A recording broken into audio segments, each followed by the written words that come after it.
hours pa lang po yung live niya. Paabutin niya po ito ng 12 hours yung live. So, hindi naman po aalis yung asawa ko, kaya siya na lang po yung magpapatay nitong laptop kasi papasok po kami mamaya. So, ayun.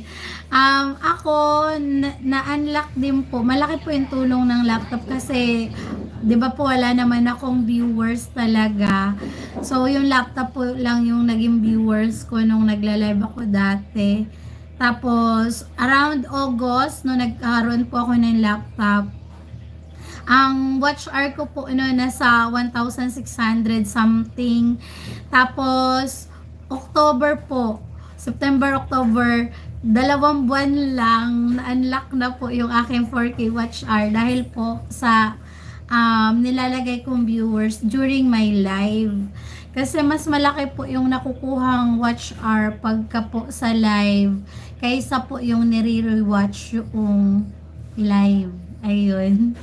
Yun po yung aking naranasan nung ina-unlock ko pa lang po yung 4K watch hour.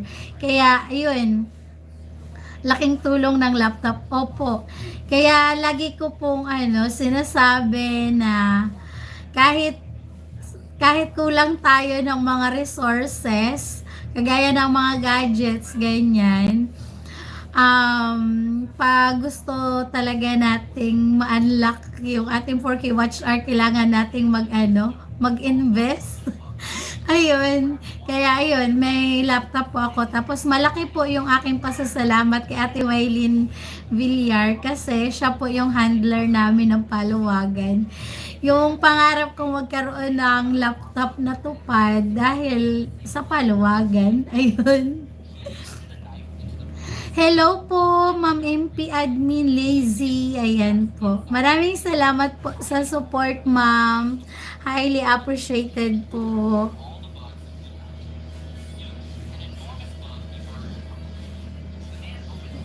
Wow, ang ganda naman po nun. Itong sinabi nyo na you are not weak for struggling. You are strong for facing your battles head on.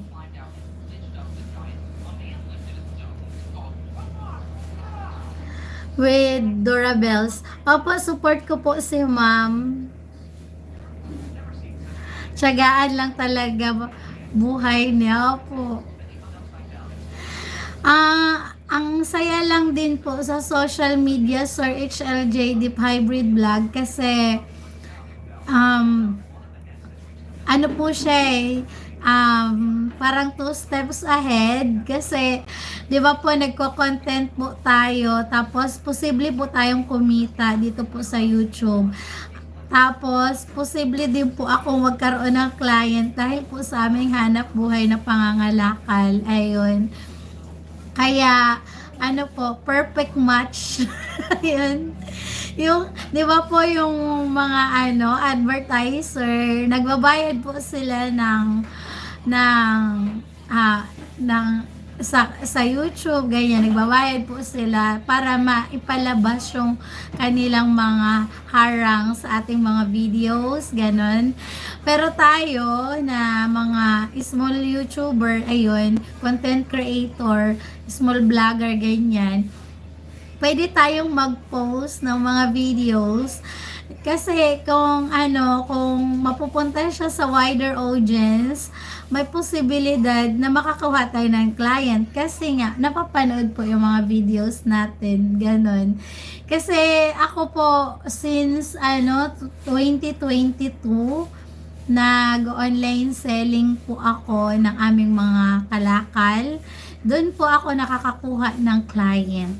At ipinagpapasalamat ko po yun sa social media. Malaking ambag po talaga ang social media sa aming hanap buhay, ganon. Dahil mas malawak at mas marami po yung naaabot naming mga kliyente, ayun, na mga prospect client para po magbenta po sa amin ng mga kalakal. So, ayun,